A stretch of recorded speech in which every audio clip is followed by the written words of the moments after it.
Welcome to an Idrivesafety training video. Right turn, oncoming vehicles and the diamond turn. You can see that OCV has got his indicator on, but you'll notice his position on road is to sit a little more to the center rather than hug, which becomes a concern. So that's the trajectory they should be taking if they get this turn correct.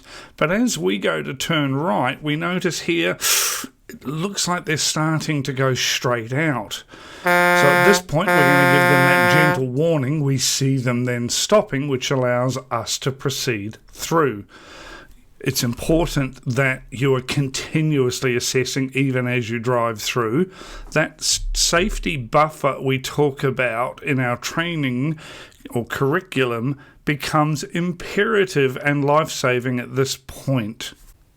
Perhaps if we had identified the body language, we would not have left the turn because they were more centered, which increases the risk of them getting that diamond turn process incorrect. We can avoid that by simply not moving. I drive safety, so can you.